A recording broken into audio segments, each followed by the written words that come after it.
राधे राधे गुरुजी। राधे राधे।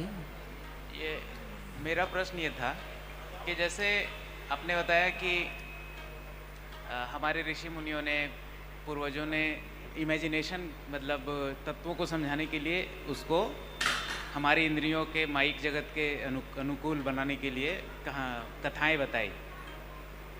और फिर आज स्थिति ये है कि फिर आपको हमें ये बताना पड़ रहा है कि वो मूल तत्व कुछ और है जिसको इमेजिनेशन से समझाया गया है, और फिर वो अब तत्व समझा रहे हो।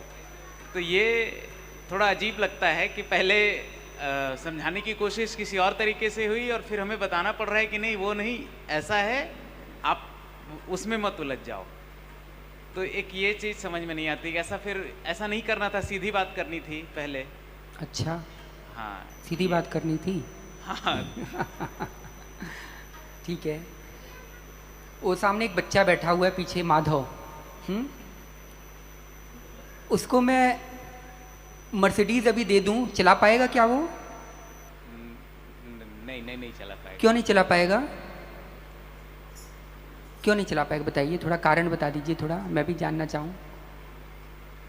वो उसको सिखाना पड़ेगा, उसकी एक आयु चाहिए उसको सिखाने के लिए। हाँ, तो बस यही सेम चीज़ चाहिए। जब तक आपकी बुद्धि परिपक्व नहीं हो जाती, देखिए पहले वेद बनाए गए थे। पहले वेद एक था, ओम, बस यही था, प्रणव, बल्कि बीज बिंदु था, बिंदु नाद जिसे बोलते हैं, बस वही ओम था, वेद था। इसके बाद उसमें से प्रणव निकला, ओम बना, वो वेद था। अब समझिए ओम का मतलब, आप जानते हैं ओम का मतलब? नहीं जानते होंगे, बस ओम ओम करते होंगे लेकिन जानते नहीं। तो समझिए ना, आपको मैं सीधे बता रहा हूँ, ओम वेद है। अब करिए, आगे बढ़िए। आप समझ पा रहे हैं? नहीं। अब ओम के बाद फिर एक वेद बना, तब एक वेद था। ठीक, एक वेद के पश्चात जब वेदव्यास ने देखा कि कलयुग में मनुष्यों की आयु कम भी होगी और मनुष्यों की बुद्धि सीमित होगी, माइक होगी, वो समझ नहीं पाएंगे कि इन वेदों के अर्थों को कैसे समझा जाए, तो इसके लिए उन्होंने वेदों के 4 विभाग कर दिए। जब 4 विभाग किए, जो आप लोग जानते हैं, ऋग, सामवेद, यजुर्वेद और अथर्ववेद, इन सबको जानते ही हैं। इन 4 वेदों के विभाग करने के बाद भी फिर उन्होंने देखा कि ये वेद तब भी लोगों की समझ में नहीं आएंगे। क्यों? क्योंकि मनुष्य की बुद्धि बहुत ही कुंठित हो जाएगी। कुंठित समझ रहे हैं? सोचने की क्षमता बिल्कुल कम हो जाएगी, जो दृष्टि है उसकी बस यहीं तक रह जाएगी, इसके आगे नहीं बढ़ सकती। तो उन्होंने क्या किया, फिर वेदों को और भागों में कन्वर्ट किया, और उसको बोलते हैं उपनिषद। 108 उपनिषद बनाए। उपनिषद बहुत हैं, 220, पहले 526 उपनिषद थे, फिर 220 हुए, फिर 108 हुए। फिर शंकराचार्य ने सब उपनिषदों का सार एक बोल दिया कि इन्हीं 10 उपनिषदों को ले लो, 10 उपनिषदों में सबका सार है, समझाया।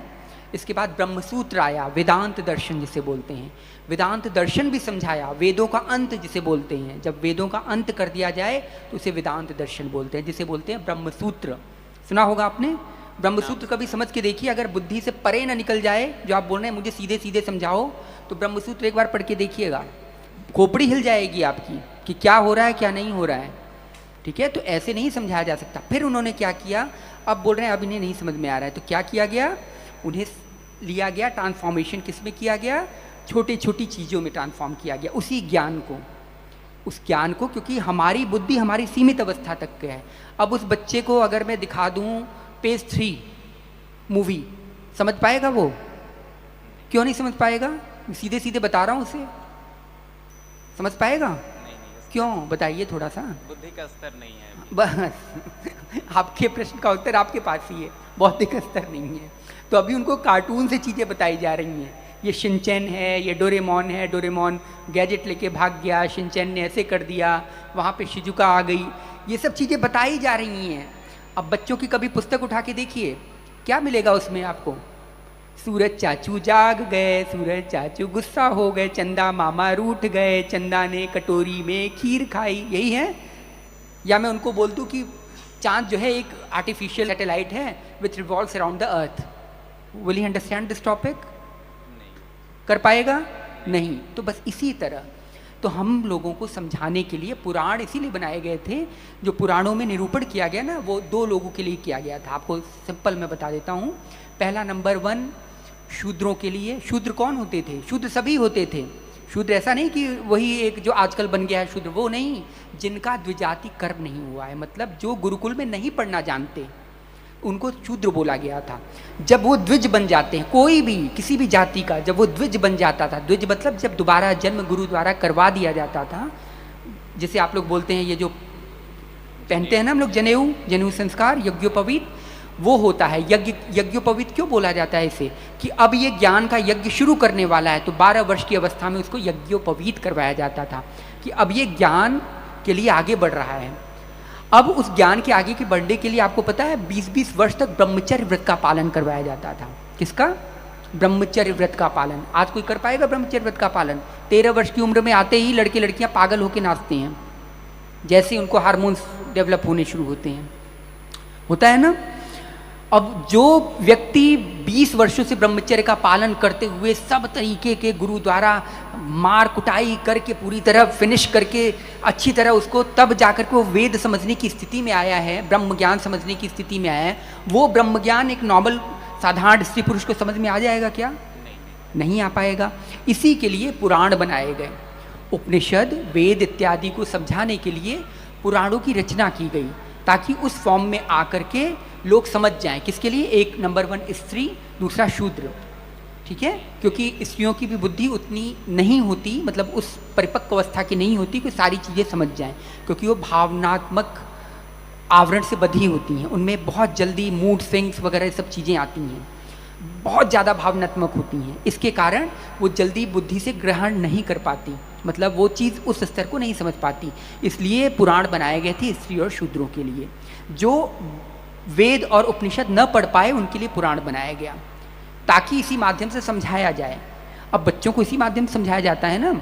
आपको भी अगर कोई चीज़ समझाया जाता है, एटम्स, प्रोटॉन्स, इलेक्ट्रॉन्स, न्यूट्रॉन्स, अगर मैं बोल दूं कि अब आपको कैसे बताया जाता है, ये एटम है, बताया जाता है गोल सा एटम, इसके आगे बॉन्डिंग लगी हुई है, कोवैलेंट बॉन्ड, और यहाँ पे दूसरा एटम लगा हुआ है। अगर मैं सीधे बताऊं ऐसा कुछ होता ही नहीं, एटम का कोई अस्तित्व ही नहीं है, वो संभावना है मात्र, सिर्फ संभावना, एटम का कोई अस्तित्व नहीं है। अब बताओ, एटम का एग्जिस्टेंस नहीं, आपको पता है ना? नहीं पता? हाँ, तो बस यही नहीं पता। अब तो मैं सीधे सीधे बता रहा हूँ, तब भी नहीं समझ में आ रहा है। अब सोचिए वेदों की बात हम कैसे समझ पाएंगे जब फिजिकल चीज़ हम नहीं समझ पा रहे हैं, ठीक है। तो एटम्स, मॉलिक्यूल्स, ये सब को समझाने के लिए हमें विभिन्न विभिन्न चीज़ें बताई गई। अब जैसे इन्होंने MBBS किया है, डॉक्टर्स ने, यहाँ बैठे हैं 3 हमारे डॉक्टर साहब, इन्होंने किया है। जब इनको करवाया गया होगा तो क्या नवीन बॉडी दे दी गई होगी? नहीं ना। किस पे करवाया गया? आपको कॉप्स पे करवाया गया होगा ना, मतलब शव पे करवाया गया होगा, या फिर मेढक पे करवाया गया होगा, या फिर वो पायला पे करवाया गया होगा, यही सब पे करवाया गया होगा ना सारी चीज़ें, वो डायसेक्शंस वगैरह जो करवाया जाता है कि हाँ ये है। या फिर आपको एक वो बना दिया जाता है, जैसे एक प्लास्टिक के कुछ वो उसी में किडनी वगैरह सब रहते हैं, तो उसमें दिखाया जाता है ये किडनी है, इस तरह का होता है, इसका ये बायलेटरल सेक्शन है, इसका ये क्रॉस सेक्शन है, सब कुछ बताया जाता है ना। अब उसको डायरेक्ट आपको मैं दे दूं कि किसी MBBS जो अभी कर रहा है उसको मैं आपको पकड़ा दूं कि सीधे सीधे करो इसको, तो आपकी क्या हालत होगी? बचेंगे आप? नहीं बचेंगे। तो बस इसी तरह वेदों शास्त्रों को पुराणों में कन्वर्ट करके हमें बताया गया, ठीक है। तो हम अपनी सारी बातें नहीं वो हैं, लेकिन जो देवताओं को, जो शक्तियों को परिभाषित करके ये सब चीज़ें बताई गई, वो इसी माध्यम से बताई गई, क्योंकि ऐसे लोगों को नहीं समझ में आता। समझ में आई बात? तो इस तरह वेदों, शास्त्रों, उपनिषदों, पुराणों इत्यादि की रचना हुई।